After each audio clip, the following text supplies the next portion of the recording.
성령께서 굉장히 전략적으로 거점 도시 중심으로 복음을 전파하게 합니다. 왜냐하면 기똥차입니다.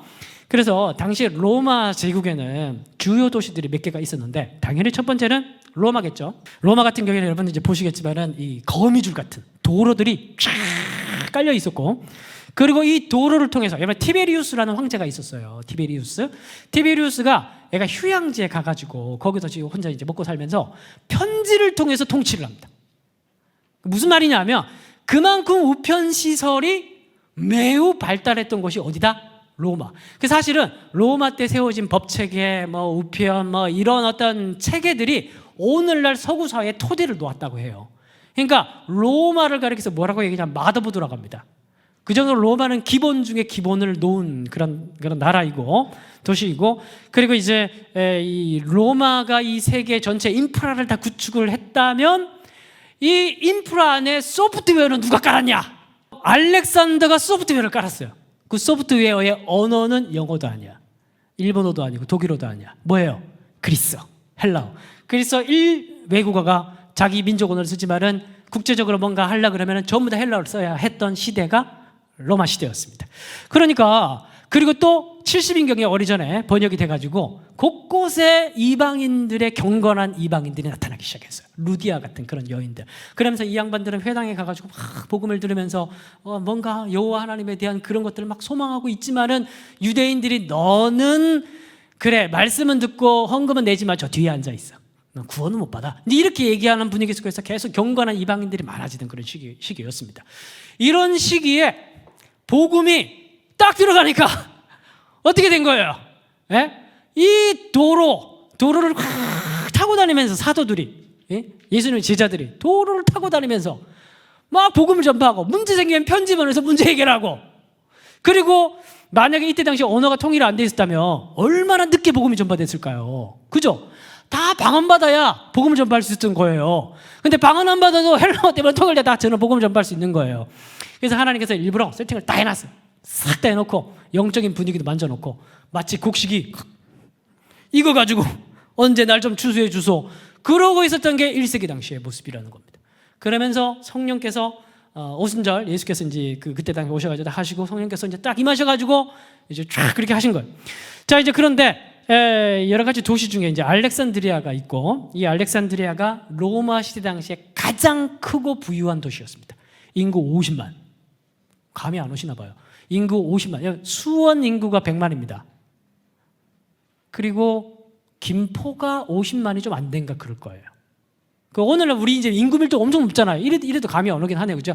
근데 고대 시대 당시에는 인구 50만이면 제일 큰 도시예요. 정말 사람 어마어마하게 북적북적하게 사는 겁니다. 조금만 올라가면 뭐가 있어? 3일길만 올라가면은 예루살렘 있잖아요. 유대인들이 어마어마하게 이주 와서 살았어요. 그래서 1세기 당시 기독교 교회에서 알렉산드리아의 대형 교회가 들어선 겁니다. 그래서 지금도 콥트교라고 하죠. 콥트교가 전 세계 기독교 인구 중에 11%인가 그렇습니다. 그러니까 이집트는 우리가 막 이집트라고 생각했을 때 쟤들은 좀 우리가 상관없는 일이라고 생각하는데, 아니, 굉장한 기독교 도시입니다. 거기서 이제 알렉산드리아가 핵심이고, 그래서 나중에 사도행전에 보면은 그 제일 첫 번째 이방인들 받아들이는 문제로 종교 회의가 이루어지는데, 알렉산드리아 교회, 그 다음에 예루살렘 교회, 그 다음에 안디옥 교회, 세 개의 대형 교회가 모여가지고 회의를 하는 게 첫 번째 제1총회입니다. 그래서 안디옥은 동방의 보석이라, 여기는 이때 당시 로마 세계를 동방과 서방으로 나눌 수가 있어요.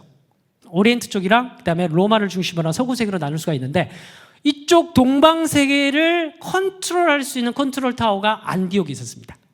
아까 우리 에피파네스 4세 얘기 들었죠?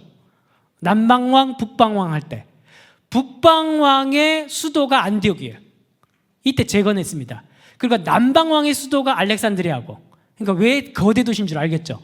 그리고 이제 에베소라는 지역이 있는데, 이제 아나톨리크가 쭉 시리아에서 버스를 타고 쭉 이제 직선에서 쭉 가면 저쪽 끝에 해변에 에베소가 있습니다. 에베소. 근데 그 에베소는 거기서 딱 건너가면 바로 배 타고 바로 건너가면 그리스, 유럽으로 넘어가는 거예요.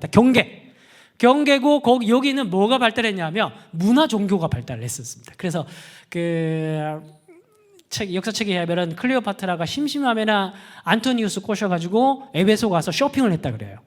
거기에 세 개의 막 의류, 뭐 보석, 뭐 이런 장식품들이 진열되어 있는 우리나라 뭐 청담동이 그렇습니까? 제가 안 가봐서 살 일이 없으니까 돌도 없고.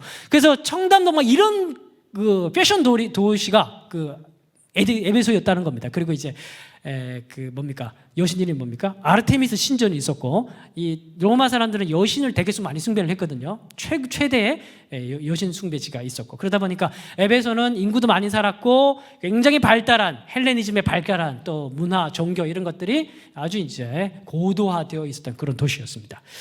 그리고 이제 고린도는 이제 펠로폰네소스 반도와 위에 땅들을 그리스 지역을 연결하는 딱 가교 역할을 하는 지역이 있었고, 바다와 두 개의 바다를 연결하기 위해서는 그래서 고린도가 막 운하가 있어요. 운하. 그러니까 그 땅을 파가지고 바닷길을 뚫어버렸어. 요걸 뚫기만 하면은 이쪽 바다에서 이쪽 바다 넘어가는 게 너무 편해지니까 아예 돈을 들여가지고 고린도 운하라고 이걸 뚫어버렸어요. 그래서 세계의 유명한 운하 두 개가 있잖아. 수에즈 운하랑 고린도 운하. 그죠? 그래서 여기 고린도 운하 같은 경우에 이렇게 그 정도의 중요한 가교 역할을 했기 때문에 최고의 다인종 도시가 있다면, 이 시대 당시에 있다면 고린도예요. 그래 여러분, 고린도 교회에 일어나는 문제들이 이게 다 이제 여기서 해당되는 겁니다. 그리고 이제 마지막으로 카르타고는 이제 성경에 나오진 않지만은 여기는 로마 제국의 빵이라고 불려주는 도시였습니다. 농업 생산을 아주 극대화시켜서 시저 시절에 주전 4년경에 4세기에 시저가 극대화시켜서 농업을 해가지고 이제 제국에 빵을 공급하는 역할을 했었습니다. 근데 여러분, 카르타고가 이거 무슨 상관을 얘기하는데 여기서 유명한 사람 다 나와요 나중에. 터툴리안, 아이 모르는구나. 퀴프리안, 그러면 이거는 어때요? 어거스틴, 여기가 기독교 성지예요. 1세기 이후에 기독교가 발전해가면서 여기에서 유명한 사람들 다 나옵니다. 카르타고가 그렇게 중요한 도시예요. 자, 이렇게 로마 도시들이 있는데, 자, 지금 세팅을 쫙 한 거야 지금. 쫙 이제 주요 거점 도시, 이 거점 도시 위주로 딱 공략을 해가지고 부흥이 빵 일어나면 쫙 퍼지는 거죠. 누구라도 그렇게 생각을 할 수 있겠는데, 이거를 성령께서 딱 주도해 가시면 처음에 촛대가 예루살렘부터 딱 시작을 했죠. 처음에 베드로를 통해서 설교가 이제 오순절에 딱 모여 있는데, 오순절 사건이 있고 절기 때문에 유대인들이 막 모여들었는데 베드로가 멋있게 이제 요엘서 말씀, 시편 말씀 인용해가면서 설교를 팍 하니까 3,000명, 5,000명이 막 회개하고 막 돌아오는 역사가 있었어요. 디아스포라 되어 있었던 유대인들이 절기를 지키려고 왔다가 변화되고 성령 체험을 했으니까 이제 돌아가야지 집으로. 근데 여러분, 그 사도행전 읽어보면은 뭐 어느 지역에서 이제 왔다 이렇게 기록되어 있는데, 그걸 한번 딱 해가지고 딱 점을 찍어보면 로마 제국 전체입니다. 그러니까 한 방에 이렇게 효율적으로 사역하시는 분이 성령님이세요. 예? 그래서 우리가 선교 사역을 할 때는 어떻게 하면 효율적으로 할까, 무식하게 하지 말고 어떻게 하면 효율적으로 할까 좀 생각을 해야 돼. 전략적으로 한 방에 정말 쫙 뿌려버리면서 초벌구리를 해버리는 거예요. 그래서 여러분, 그 로마 교회 있죠. 로마 교회가 대형 교회거든요. 근데 나중에 바울이 로마서를 쓸 때 우리가 서로 잘 모르지만 난 이런 사람이니까 나를 좀 선교사로 파송해달라 그러면서 쓴 게 로마서입니다. 로마서가 어마어마하게 큰 대형 교회가 됐어요. 바울이 편지를 쓸 때죠. 그럼 로마 교회는 누가 가서 복음을 전했냐? 아무도 간 사람이 없는데. 이런 의문이 있을 수 있겠죠. 그게 바로 사도행전 이야기에 다 풀리는 거예요. 그러면서 성령께서 베드로의 그 한 사람의 그 설교와 그 시절의 그 부흥 역사를 통해서 한 방에 로마 제국에 먼저 하면 쫙 풀어놓고 제국이 들썩 한 상태로 만들어 놓고, 그 다음에 이 촛대가 어디로 갑니까? 근데 여러분, 안타깝게도 예루살렘은 이때 한번 반짝하고 그 뒤부터 역사의 뒤안길로 사라져 버립니다. 예루살렘 교회가. 뭐 때문에? 보수파 유대인 그리스도인들 때문에. 그러면서 사사건건 유대인들이 교회 안으로 들어온 걸 발목 잡죠. 역성교하고. 그죠? 자, 그러니까 하나님께서는 옮겨버리는 거예요. 뭘? 촛대를. 촛대뼈를 까면서 촛대를 옮겨버리는 거예요. 너 계속 그렇게 살래? 그러면서, 그런데 그게 아쉬워하지 말라는 거예요. 역사를 보면서 그걸 너무 아쉬워하지 말라는 거예요. 무슨 말이냐면, 여러분들의 교회가 우리 교회 왜 이러지? 아쉬워하지 말라는 거예요. 다른 교회 때 부흥하고 있으니까. 그래도 아쉬워해야지. 기도하고 아쉬워해야지. 여기 너무 나갔다. 그래도 기도하고 하면서도 하나님 역사를 믿으라는 거지. 아멘? 옛날에 화려했던, 그놈의 화려했던 옛날에 그거 좀 없애버리라는 거죠. 그거 없애버리고 하나님의 역사를 믿으라는 거예요. 나는 부족하고 우리는 쪼그라들고 있을지 모르겠지만 지금 성령께서 역사하고 계신다니까. 촛대가 어디로 가서 지금? 안디옥으로 간 거야. 왜 안디옥으로 갔는지 알겠죠? 거점 도시. 거기를 중심으로 해가지고 하나님께 누구를 보내요? 바나바를 보내가지고 또 들썩하게 만들죠. 얼마나 회개하고 돌아왔던지 사람들이 저 사람들은 그리스도인이다. 예수께 속한 사람. 처음으로 그리스도인이라는 별명이 붙여질 정도로. 그러면서 안디옥에 부흥이 있고 바나바가 이 너무 많아져가지고 이거 감당이 안 된다. 응? 부목사 한 명 써야겠다. 누굴 데려왔어요? 바울 데려가지고 같이 동역을 하기 시작합니다. 그러면서 이제 바나바가 사라지고 이제 누구로 바뀝니까? 촛대가 사람도 바뀌는 거예요. 여러분들의 목사님이 이제 마음에 안 들어요. 괜찮아요. 다른 교회 목사님이 이제 더 잘하고 있는 사람, 김미한 목사님 생기고 있으니까. 농담이에요. 그러니까 그거 아쉬워. 그 사람을 보면서 사실 너무 의지하지 말라는 거예요. 개교회주의 생각하지 말라는 거예요. 물론 이제 그런 안타까운 마음이 한편으로 있지만은 그런 또 한편으로는 하나님에 대한 역사를 기대하고 거기에 그냥 하나님의 역사 큰 관점에서 보라는 겁니다. 또 한편으로는 나도 그렇게 역사의 뒤안길로 사라질 수 있으니 그렇지 않도록 늘 깨어있어 기도하라는 거고 저한테 할 말이에요. 그래서 이제 이 바울이라는 사람이 이제 바뀌죠. 그러면서 바울을 통해서 하나님께서 엄청 큰 일을 하십니다. 그죠? 그러면서 이쪽 지역을 다 바울을 통해서 휩쓸면서 로마까지, 나중에 스페인까지, 로마 제국 끝까지 이제 복음 전파하는 이야기가 이제 무슨 문제가 발생하냐면 제일 먼저는 교회 안에 누가 들어와요? 원래는 메시아라는 개념이 유대인들을 위한 개념이에요. 그죠? 언약의 구약 성경의 완성으로 오는 거니까. 근데 얘들은 아직도 이제 이때 당시에는 막 교리가 디테일화되고 이 사람들이 막 정리가 된 그런 시절이 아니기 때문에 이 혼란이 있는 겁니다.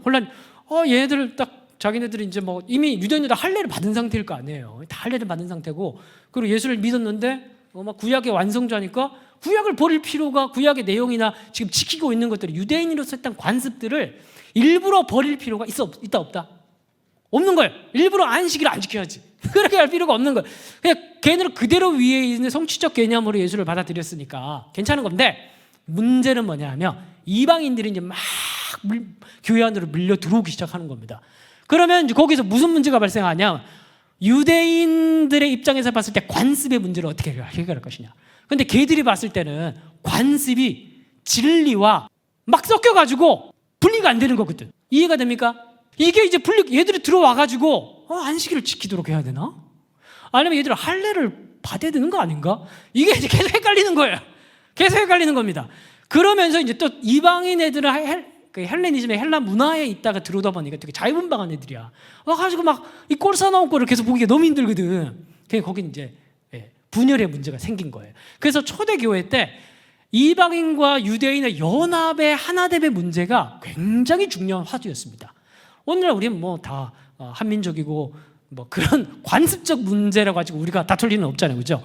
근데 초대교회는 이게 진짜 중요한 문제였습니다. 심각한 문제였습니다. 그래서 여러분, 이 관점에서 여러분들이 서신서를 읽어가다 보면은 이해가 돼요. 에베소서 2장 말씀에 보면 다 같이 한번 읽어보겠습니다. 시작. 이제는 전에 멀리 있던 너희가는 누구예요? 이방인. 이방인이 이제 그리스도 예수 안에서 가까워졌는데 원인이 뭐예요? 바울이 얘기하기를 그리스도의 피. 우리는 보통 예수님의 십자가는 어떤 기능을 해요? 교리적으로 나의 죄를 위해서 대신 죽으신 속죄의 기능을 하죠. 에베소서 2장에서는 바울은 예수의 십자가 사건을 어디다 갖다 붙입니까? 이방인과 유대인을 하나로 만들기 위해서 예수께서 죽으셨다고 얘기를 하는 거예요. 네? 그래서 보면 그는 우리의 화평이다. 둘로 하나를 만드사 원수생과 중간에 막힌 담을 뭐로 헐어요? 육체로 오시는 이 육체는 무슨 육체예요? 십자가에 달린 육체, 피 흘린 육체인 거예요. 예수께서 우리를 위해서 예수께서 죽으신 이유가 뭐냐? 우리들이 서로 싸우지 말고 사이좋게 지내라고 죽으신 것이다. 그냥 서로 사이좋게 지내라. 이렇게 얘기하는 거랑 예수께서 십자가에 죽으신 이유가 너와 나를 하나로 만들기 위해서 죽었다고 얘기하는 거랑 무게감이 어때요? 완전 다르잖아요. 그죠? 바울이 이렇게까지 얘기할 정도로 그 당시에 유대인과 이방인을 하나로 만드는 문제가 심각했다는 말이에요. 예? 이제 그런 맥락에서 여러분들이 서신서를 읽어갈 수가 있는 겁니다. 그래서 결국에는 첫 번째가 연합의 문제라는 공동체적 문제가 있었고, 두 번째의 큰 섹터가 문제의 섹터가 뭐냐면 두 가지밖에 없어요. 큰 섹터가 뭐냐 하면 바로 옛사람의 문제예요. 이게 사실 모든 초대교회에 일어났던 문제들의 총집합입니다. 크게 보면 이 테두리 안에 다 들어가요. 유대인 그리스도인들에게 이전의 가치관은 뭘까요? 그러니까 그리스도를 믿고 난 이후에도 계속 싸워야 되는 게 뭘까? 얘네들은 우월주의적 율법주의를 가지고 있었습니다. 그래서 얘네들이 발생시켰던 문제가 뭐냐면 할례를 강요하고 갈라디아서 이야기. 예루살렘 우월주의는 뭐냐면 고린도 전후서라든지 이런 말씀에 보면은 바울이 사도권을 주장하잖아. 그죠? 내가 사도다! 막 이렇게 얘기하잖아요. 왜 그렇게 얘기하면 바울은 사도가 아니다! 이렇게 얘기하는 애들이 있는 거야. 거짓 사도들. 그런 애들이 누구냐면 예루살렘 교회 우월주의. 다 옛날 가치관인 거예요. 그래서 고린도 후서에 보면 추천서 얘기를 하는데 예루살렘 교회에 야고보가 써준 추천서를 들고 와가지고 우리는 봐라 예루살렘 출신이다. 바울은 예루살렘 출신 아니잖아. 걔는 다소 출신이지. 걔는 근본도 없는 애야. 이렇게 얘기를 하면서 공격했던 게 당시 유대인 그리스도인들의 모습. 이방 불신자가 아니에요. 예루살렘 교회 출신들 사람들이라니까. 그 양반들 그런 추천서를 들고 돌아다니면서 교권을 강조하는 거예요. 오늘날 사실 그 교권들이 있을 수 있다는 겁니다. 무슨 교회 출신, 나는 뭐 무슨 학교. 저는 정말 삼일교회 와서 다 깨졌습니다. 유학파 출신이라고 공부 잘하는 거 아니고 성경 잘하는 거 아니다. 여기까지. 자, 그래서 예루살렘 이런 우월주의. 저는 국내파예요. 자, 토종 국내파. 독학. 자, 그래서 이제 이 족보숭배. 딱 유대인들 아니면 족보숭배 어디 나와요? 디모데전서. 딱딱 나와야지. 그럼 목회하지 뭐로. 자, 그 다음에 천사숭배. 이 유대인들이 천사를 되게 중요하게 생각했거든. 그래서 뭐 베드로 천사냐 뭐 그런 얘기가 나오잖아요. 천사숭배하는 문화가 있었습니다. 자, 이게 이제 그때 당시에 가지고 있었던 가치관이 천사숭배는 골로새서에 나오잖아요. 그죠? 이런 것들이 이제 버려지지 않고 복음과 버무려지면서 나타난 거예요. 근데 진짜 심각한 건 이방인들입니다. 이방인들은 정신 차리고 들으세요. 설명해 줄 때 한 방에 이해하셔야 됩니다. 이원론적 헬레니즘을 가지고 있었습니다. 여기서 중요한 건 뭐냐면 헬레니즘의 특징이 이원론, 헬라 철학. 에베소도 헬레니즘의 3번도시죠. 그리고 누굽니까? 아테네 바로 옆에 있는 동네. 아테네에서 62km 떨어진 곳에 고린도가 있습니다. 어떻게 아느냐? 어제 봤어요. 62km 떨어진 고린도가 있는데 고린도는 헬라 철학의 그러니까 예를 들어서 그 동네 그 헬라 제국 안에서 동네 안에서 이제 누가 말을 되게 잘하잖아. 그럼 너 되게 고린도 사람처럼 얘기한다. 이렇게 얘기를 했어요. 그럴 정도 고린도 사람들 되게 헬라 철학에 아주 뛰어난 그런 사람들이었습니다. 그러면서 동시에 퇴폐적인 그런 사람들이었습니다. 근데 여러분, 이 헬레니즘적인 특징에서 제일 중요한 특징이 뭐냐면 이원론입니다. 여러분, 헬라 철학의 아버지가 누구예요? 플라톤 철학의 핵심이 이데아. 이데아는 뭐냐면 저쪽 세계에 있는 애들이에요. 저쪽 세계에 있다가 사람이 태어날 때 그 몸속에 이데아가 들어가는 거예요. 그리고 그 사람이 죽으면 이데아가 다시 본연의 세계로 돌아갑니다. 그래서 이 구조 안에서 돌아가는 과정을 이제 그 헬라 철학 안에서 구원이라고 그래요.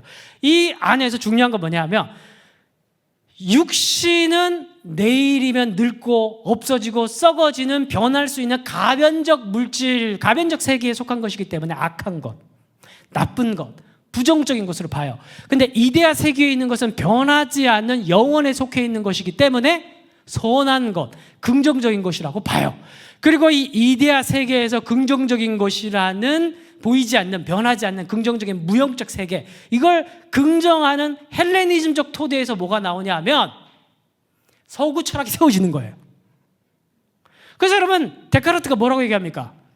나는 성경 공부한다, 고로 존재한다. 그렇게 얘기했습니까? 나는 생각한다, 고로 존재한다. 인문학적 이성주의. 다 그리스 철학에 세워지는 겁니다. 예?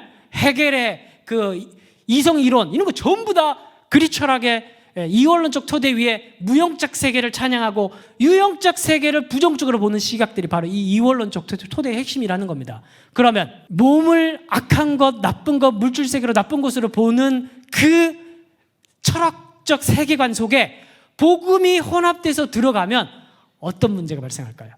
육은 나쁜 것이기 때문에 이제 뭐가 가능해지는 겁니까? 육은 나쁜 것이기 때문에 이걸로 괴롭혀야죠. 금욕주의. 그리고 또 한편으로 또 뭐가 될까요? 예를 들어서 그런 헬라 철학적 이원론적 세계를 가지고 있어요. 정신 세계를 굉장히 중요하게 생각하고. 그런데 이제 막 성령 체험을 했어요. 하고 막 와 사람이야 이러면서 막 했는데 뭔가 자기의 속에 있는 이데아가 있다고 생각할 거 아닙니까? 그럼 이데아가 막 해가지고 막 더 신기한 거 나오니까 이제 이데아가 날아가 버렸어. 어디로? 자기 세계로. 구원이라고. 헬라 세계 안에서는. 그러면은 이 사람은 이제 뭐예요? 나는 모든 것이 가하다 이렇게 되는 거예요. 이렇게 딱 하니까 딱 떠오르는 거 있죠? 어느 책입니까? 고린도전서에 보면 모든 것이 가하나 유익한 것이 아니다. 여기서 모든 것이 가하다라는 게 고린도 교회 사람들이 슬로건이었습니다. 이 사람들 뭐라고 얘기하냐면 날아가 버렸으니까 영혼의 구원받아 날아가 버렸으니까 육만 남았잖아. 육으로는 뭐든지 할 수 있는 거예요. 이게 구원파입니다. 이게 영지주의의 토대고 이게 발전하면 영지주의가 되고 극단적 이원론이 발전하면 오늘날 현대적으로는 구원파가 되는 거예요.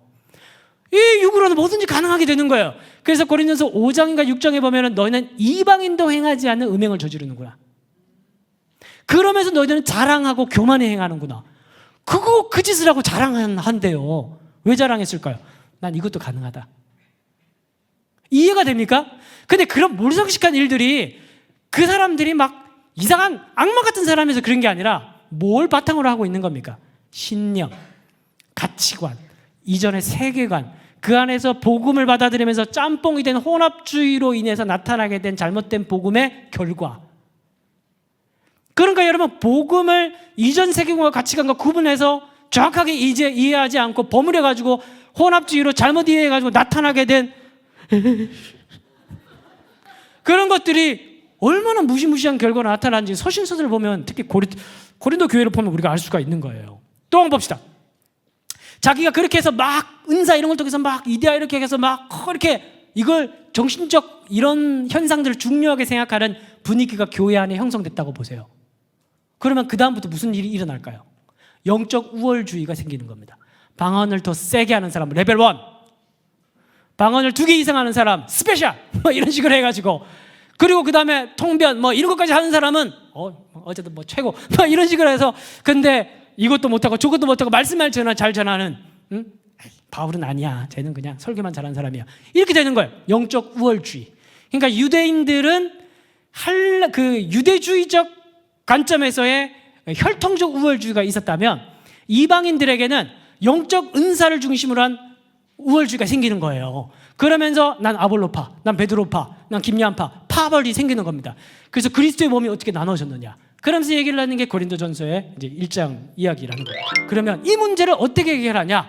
여러분, 뭐든지 사업을 하건 성경 공부를 하건 목회를 하건 공부를 하건 제일 중요한 건 뭔 줄 아십니까? 원칙과 원리, 방법을 발견하는 거예요.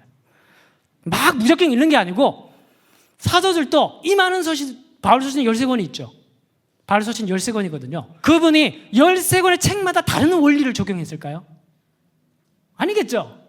자기만의 세계관이 있을 거 아닙니까? 그 세계관이 투영되어 있는 원리가 있어요. 자기만의 논리.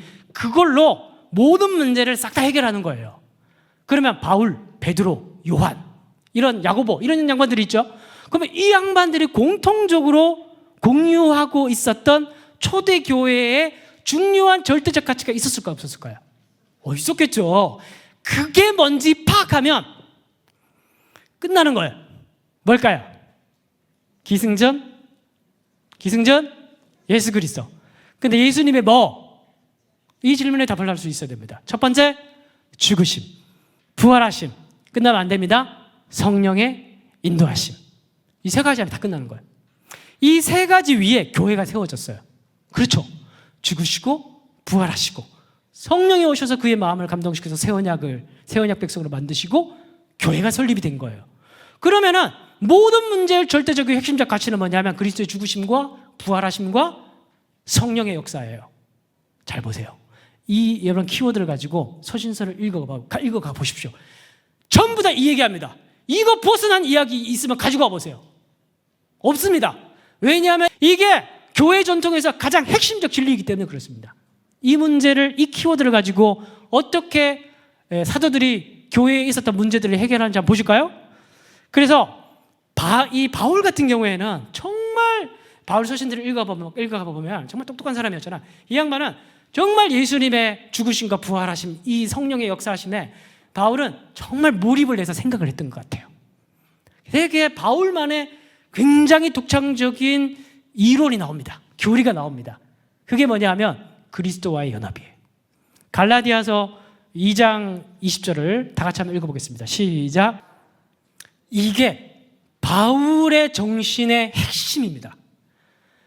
이 구절을 여러분 반드시 암송해야 됩니다. 저는 못하지만.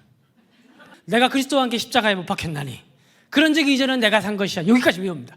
그러니까 여기 제일 중요해. 뭐가 중요해? 우리는 생각을 할 때 예수님의 십자가 사건이 나를 대신해서 죽으신 예수님이라고 생각을 하죠. 틀린 게 아니에요. 맞아요. 근데 바울은 이걸 묵상하다가 여기에 있는 굉장히 중요한 그리스도인의 삶의 중요한 원리와 원칙을 발견했어요. 그게 뭔지 아십니까? 2000년 전에 그 사건 속에 나를 하나님께서 집어넣었다는 거예요. 그러니까 예수의 십자가 사건은 그걸로 끝나는 게 아니야. 바울에게는. 그러니까 성령께서 우리에게 오셔서 우리의 마음을 불태우시고 새로운 사람으로 새 창조하시잖아요. 보라, 이전 것은 지나갔으니 새 피조물이 되었다. 성령의 새 창조. 그런데 이 새롭게 창조하실 때 그 창조는 어떤 식으로 일어나냐 하면 성령께서 역사하실 때 성령께서 그 사람을 어디다 집어넣는 거예요? 2000년 전에 예수께서 십자가에 달리실 때 그때 집어넣는 거예요. 그 사건 속에. 그러니까 예수님의 그 사건은 시간 제한이 없는 거예요. 영원 속에 있는 사건이라고 바울이 꿰뚫어 본 거예요.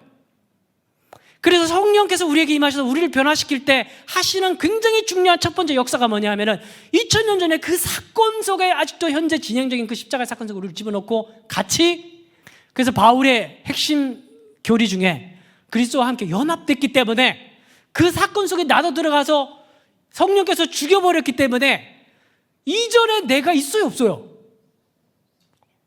진짜 없습니까? 없어야 합니다.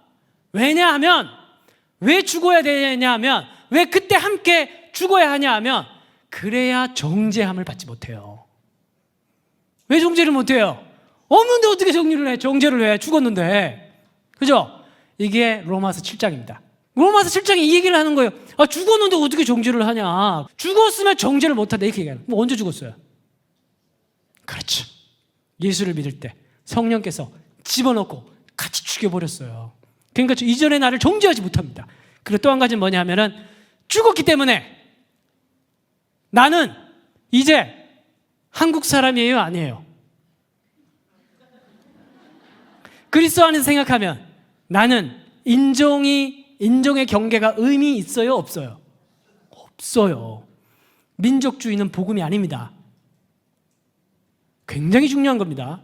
민족주의와 복음을 헷갈리는 사람들이 있어서 하는 말이에요. 민족주의는 복음이 아닙니다. 그 안에서 죽어버렸기 때문에 우리는 원수라도 사랑해야 되는 사람이 된 거예요. 왜? 죽었기 때문에. 또 중요한 건 뭐냐면은 옛날에 좋아했던 것이 바뀝니다. 한마디로 입맛이 바뀌는 거예요. 왜냐하면 완전 새 사람 됐는데 어떻게 옛날에 좋아했던 거 또 좋아하겠어. 안에 그러면 죽은 게 아니지. 좋아하는 게 바뀌었어요. 자, 이게 부활과 어떻게 연결되는지 봅시다. 그래서 부활도 또 함께 집어넣고 다시 살아났어요. 그래서 바울이 얘기하기를, 이 고린도 후서에 나오는 말씀, 5장에 그 말씀이 나오는 건데, 이제 우리는 그리스도 안에서 새롭게 되기 때문에 이제는 하나님께 대하여 산 자라, 이렇게 얘기합니다. 여러분 사무실에 어디 가면은 제일 들어가자마자 뭘 합니까? 어둠 속에서 스위치를 찾아서 탁 켜죠. 여러분 탁 밝아지면서 뭔가 온 상태가 딱 됩니다. 그럼 뭔가 막 돌아가요. 데스크탑도 전원을 딱 키면 막 돌아가면서 이제 뭔가를 하죠. 이전엔 전원을 안 킨 상태야. 부활이란 건 뭐냐 하면은 전원을 킨 상태인 거예요. 막 돌아가는 거예요. 그래서 여러분 우리가 개떡같이 살다가도 주일 와서 말씀을 드려야 되는 이유가 뭐냐면, 개떡같이 살다가 또 목사님이 또 말씀을 통해서 또 얘기하면 그래 오늘 또 그래 회개하고 다시 살아야지, 이런 마음은 성령 받지 않은 사람은 절대 생겨날 수 없는 마음입니다. 이거는 2000년 전에 성령께서 내가 구원받을 때 집어넣어놓고 죽이고 살렸기 때문에 생기는 스위치 온이라는 거예요. 이게 근데 언제 일어났다? 우리가 구원받을 때 성령 안에 집어넣고 예수의 부활 사건 속에 집어넣고 이 사건이 일어났다라는 거예요. 그러니까 예수의 십자가 부활 사건은 지금 또 내 속에서 역사되는 현재형적인 사건이라는 겁니다. 바울이 봤을 때. 이게 바울의 세계관에서 굉장히 중요한 역할을 하는 겁니다. 그래서 의에 대해서 살아났다. 이제는 악한 것을 보면은 그게 좋지 않아요.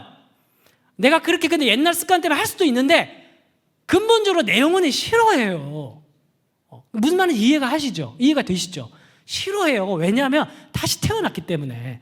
그리고 우리는 이제 성령을 따를 수 있게 됩니다. 그 이제 성령을 따라 행하면서 이제 성령의 열매들을 이제 맺게 된다는 거. 사랑과 희락과 화평과 온유와 충성과 자비를 이런 거는 육적인 사람은 절대 할 수 없고 성령에 속한 사람은 할 수 있는 열매다. 이렇게 얘기를 하잖아요. 그죠? 그리고 이제 부활 소망이 생깁니다. 자, 이런 게 바로 바울 신학의 핵심입니다. 이게 다 끝이에요. 여러분 이걸 가지고 여러분 바울 서신 한번 보십시오. 와, 다릅니다. 다르다니까. 못 믿는 표정이에요. 이걸 가지고 바울 서신 한번 읽어보십시오. 달라요. 진짜 다르다니까. 바울이 어떤 세계관을 가지고 모든 문제를 풀어가고 문제들을 해결하면서 그리스도인의 윤리를 어떤 식으로 솔루션을 제공하느냐, 원리와 방법을 꿰뚫으면 우리의 삶 속에 적용하는 게 너무 쉬워지는 거야. 그렇죠? 무슨 문제가 생기면 뭘 떠올리라고? 바울식으로 한다면 그리스도와 연합. 얘가 예수의 십자가에 죽고 십자가에 내가 살아났지. 그러면서 이 안에서 묵상을 해요. 몰입. 생각을 해보면 다 답이 나와. 어떻게 살아야 되는지. 그게 바울의 솔루션. 그러니까 요한은 바울과 굉장히 유사해요. 요한이 바울과 굉장히 유사합니다. 그래서 아까 우리가 살펴봤듯이 요한복음 보고 요한 1서 보면은 막 연장선 같아. 그러니까 비슷해요. 굉장히 비슷합니다. 그래서 요한이 강조했던 건 뭐냐면 내가 예수를 만졌고 예수를 받고 그러면서 이걸 엄청 강조합니다. 그러니까 요한은 처음부터까지 계속 강조한 예수님과의 관계. 그 예수님은 하나님 그 자체이기 때문에 예수님과 관계를 맺고 예수님 안에 살고 예수님과 이렇게 하면 다 끝인 거예요.